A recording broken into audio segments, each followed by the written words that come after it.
नमस्कार मित्रों। पहलगाम आतंकी हमले का बदला भारत ने आखिरकार ऑपरेशन सिंदूर के माध्यम से ले लिया है। यह देश गांधी का है। यह देश एक गाल पर चांटा पड़ने पर दूसरा गाल आगे करता है। शायद दुनिया में भारत की यही नरम छवि बनी थी, लेकिन ऑपरेशन सिंदूर ने भारत की इस नरम छवि को तोड़ दिया है। यह नया भारत है, घर में घुस कर मारता है, और ऐसा मारता है कि पुश्तें याद रखती हैं। आज हम लोग इसी विषय पर बात करने वाले हैं। नमस्कार दोस्तों, मैं सुधांशु, आप देख रहे हैं द स्वदेश। दोस्तों, द स्वदेश एक मंच है जहां पर हम निष्पक्ष पॉलिटिकल एनालिसिस करते हैं। अगर आपको हमारा पॉलिटिकल एनालिसिस पसंद आता है तो आप यूपीआई के माध्यम से हमारी मदद भी कर सकते हैं। बाकी हमारे चैनल को सब्सक्राइब करिए, वीडियो को लाइक करिए और वीडियो को शेयर जरूर करिए।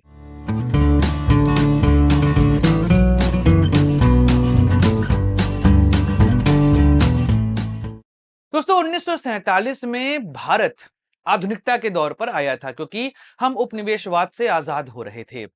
और उस समय भारत का चेहरा बने थे महात्मा गांधी।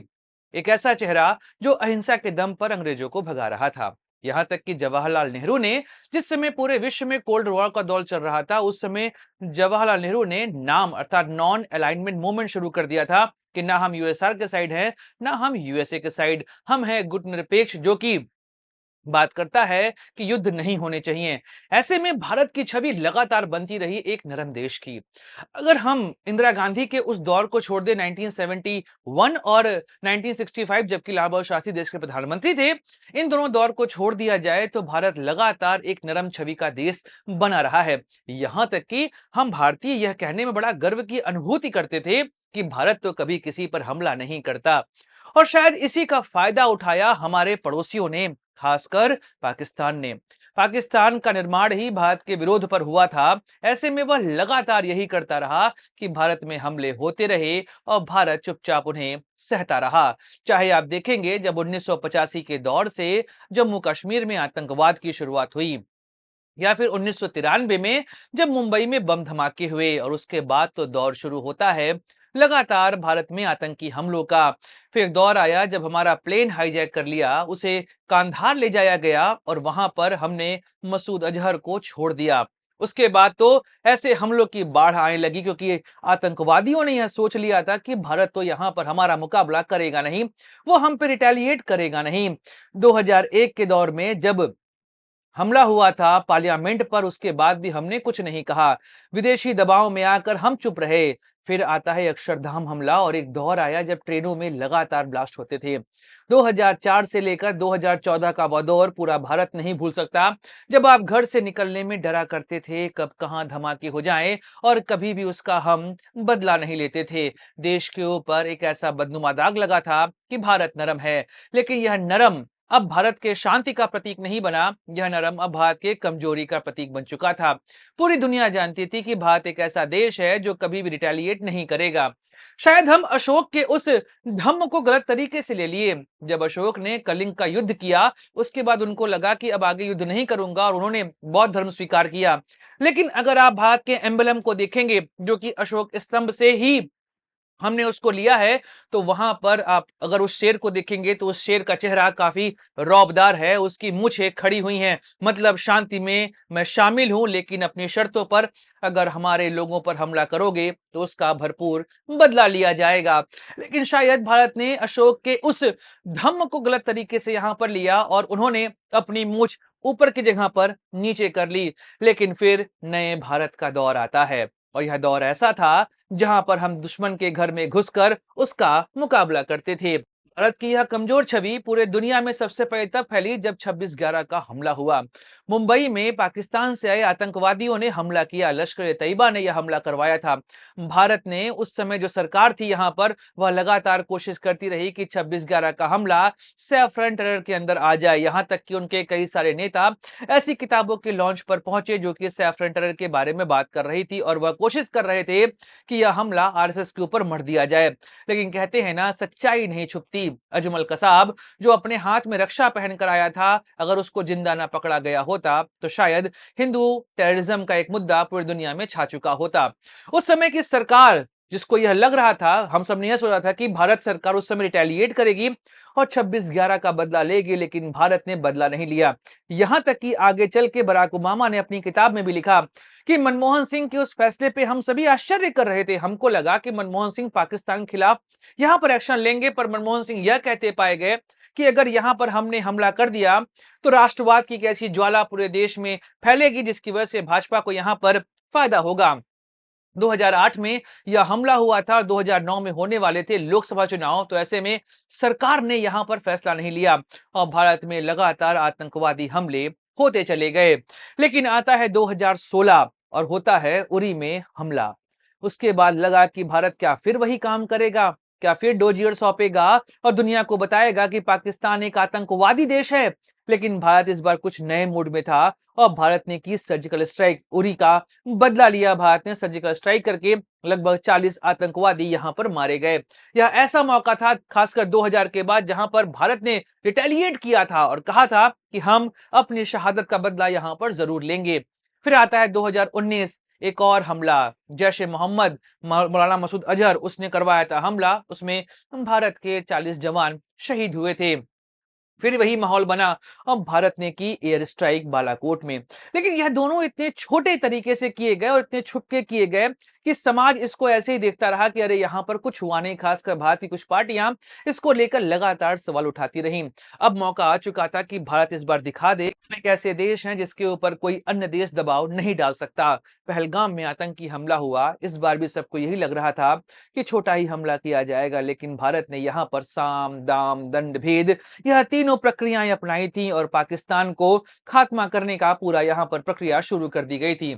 साम में किया, भारतीय सरकार ने दुनिया को समझाया कैसे पाकिस्तान करता है भारत पर आतंकी हमले। पाकिस्तान गया यूएनएससी, वहां पर उसने कहा क्लोज डोर मीटिंग में कि भारत ये यहां पर फॉल्स फ्लैग ऑपरेशन करवाता है, कि यूएनएससी में पाकिस्तान को फटकार लगाई गई। इसके अलावा रूस, America, France, UK, Australia, New Zealand, यहां तक कि पाकिस्तान का दोस्त कहा जाने वाला चीन भी इस मुद्दे पर पाकिस्तान के साथ नहीं खड़ा हो पाया और बाकी अन्य देश जो हैं वो भारत के समर्थन में आ चुके थे। यह था साम। उसके बाद आया दंड, और दंड तो आपको पता है, दंड लगा यहां पर ऑपरेशन सिंदूर के माध्यम से, जहां पर भारतीय लोगों को केवल उनका धर्म पूछकर मारा गया और यहां पर महिलाओं को छोड़ दिया गया, केवल पुरुषों को मारा गया और कहा कि जाकर मोदी को बता देना। मोदी को बता दिया गया। उसका नतीजा यहाँ पर है कि मौलाना मसूद अजहर अपने पूरे परिवार को यहाँ पर खो चुका है और जेसीबी से लाशें उठाई जा रही हैं। उसके बाद आता है दाम। दाम क्या था? इंडस वाटर ट्रीटी यहाँ पर सस्पेंड की गई, जिसकी वजह से पाकिस्तान की अर्थव्यवस्था पूरे तरीके से क्रैश हो गई है। 22 अप्रैल को हुआ था पहलगाम में आतंकी हमला। उसके बाद से पाकिस्तान का शेयर मार्केट लगभग 10,000 पॉइंट यहां पर क्रैश कर चुका है। फिर भारत ने कराची पोर्ट को घेरने की योजना बनाई। इसके अलावा भारत ने भारत के पोर्ट को यूज करना और पाकिस्तान के पोर्ट यूज करने पर पूरी तरीके से प्रतिबंध लगा दिया। राजनयिक संबंध पूरी तरीके से खत्म कर दिए गए। वाघा अटारी बॉर्डर के थ्रू होने वाला ट्रेड यहां पर सस्पेंड कर दिया गया। और तो और एयर स्पेस यूज करने पर मनाही लग गई, जिस वजह से यूरोप की फ्लाइटें और खाड़ी देशों की फ्लाइटें पाकिस्तान के रास्ते नहीं जाने वाली थी। ऐसे में पाकिस्तान को दाम वाला दंड लगा और यहां पर पाकिस्तान की हालत लगातार खराब होते चली जा रही थी। एक और बात जिसे कहा जाता है भेद, कहते हैं ना कि वॉर लड़े जाते हैं परसेप्शन पे। आप जितना माहौल बनाएंगे उतना ही सामने वाला डरेगा। यहां पर यही माहौल बनाया गया। पिछले 15 दिनों से यह कहा जा रहा था ये होगा वो होगा, लेकिन भारत यहां पर शांत रहा। भारत लगातार अपनी स्ट्रेटजी बना रहा था। अब आप नोटिस करिए कि 7 तारीख को पूरे देश में मॉक ड्रिल की बात कही गई थी। उसके अलावा भारत ने नोटम जारी किया था, जहां पर पूरी दुनिया को बताया गया कि हम लोग बॉर्डर लाइन पे करने वाले हैं प्रैक्टिस, उसका पाकिस्तान से कोई मतलब नहीं है। पाकिस्तानी सेना अपने आप में यहाँ शांत बैठी कि कुछ नहीं होने वाला, भारत तो ऐसे ही बात कर रहा है। वैसे ही भारत अपने लोगों को ट्रेनिंग दे रहा है, मतलब भारत यहाँ पर डिफेंसिव मोड पर आ चुका है, वो क्या ही हमला करेगा।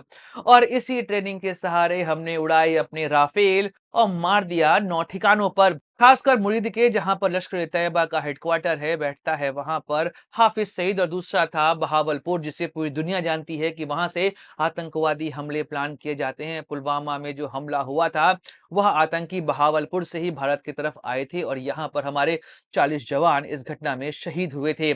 ऐसे में इन दोनों क्षेत्रों को उड़ाना सबसे जरूरी था और यह दोनों क्षेत्र आते थे पाकिस्तान के अंदर, याद रखिएगा, पीओके नहीं, पाकिस्तान के अंदर, और खासकर यह पाकिस्तानी पंजाब का एरिया है। यहां पर राफेल का उपयोग किया, उसमें स्कैल्पीजी मिसाइल लोड की गई और हैमर मिसाइल लोड की गई और इनको दागा गया इन दोनों क्षेत्रों पर। इसके अलावा 7 अन्य क्षेत्र थे, जिसमें से 4 आते हैं पीओके में और बाकी 3 आते हैं पाकिस्तान के पंजाब क्षेत्र में, और यहां पर मारा गया बम। और पता चल रहा है कि लाशें जेसीबी से यहां पर उठाई जा रही हैं।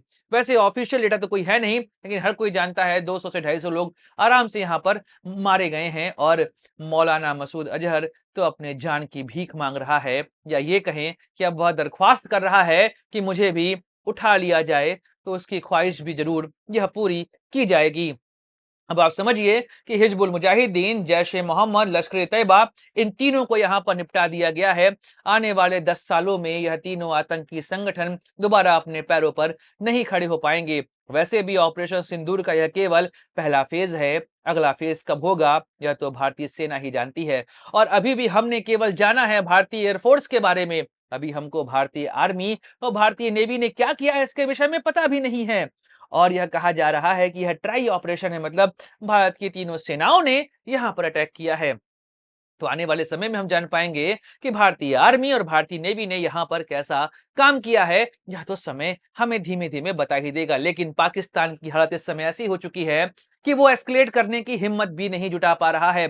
आसिम मुनीर भीख मांग रहा है कि भारत आगे कोई काम ना करे तो हम कुछ नहीं करने वाले हैं, हमको यहां बख्श दो। लेकिन भारत ने साफ कहा है कि बदला अभी पूरा नहीं हुआ है। भारत के पूर्व आर्मी स्टाफ ने उन्होंने कहा है कि यह अभी तो पिक्चर बाकी है मेरे दोस्त, और सही में पिक्चर अभी बाकी है, क्योंकि अभी पहलगाम आतंकी हमले का बदला पूरा नहीं हुआ है।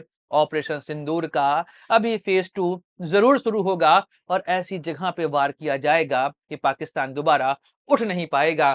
तो यह देश जो गांधी का कहलाता था, जो हमेशा नरम बातें करता था, अहिंसा की बातें करता था, लेकिन हमें पता है कि भारत देश है सुभाष चंद्र बोस का, भारत देश है भगत सिंह का, भारत देश है चंद्रशेखर आजाद का। और यह नया भारत सिर्फ घर में घुसता ही नहीं है, घर में घुसकर ठोकता भी है। याद रखना पड़ेगा भारत के पड़ोसियों को, यह वो भारत नहीं है जिसके ऊपर आप हमला करके निकल जाओ, भारत जो है शांति से बैठ जाएगा। अब भारत पे हमला करने की सोचे तभी ठोक दिए जाओगे, और वह अननोन गनमैन पूरे दुनिया में घूम ही रहे हैं। तो दोस्तों, उम्मीद करता हूं आपको यह वीडियो बहुत पसंद आया होगा। आप इस वीडियो को लाइक कर सकते हैं, शेयर कर सकते हैं और चैनल को सब्सक्राइब कर सकते हैं। मिलेंगे अगले वीडियो में, बात करेंगे किसी और मुद्दे की। अपने दोस्त धांशों को दीजिए इजाजत। Like share subscribe the channel. जय हिंद, वंदे मातरम, भारत माता की जय।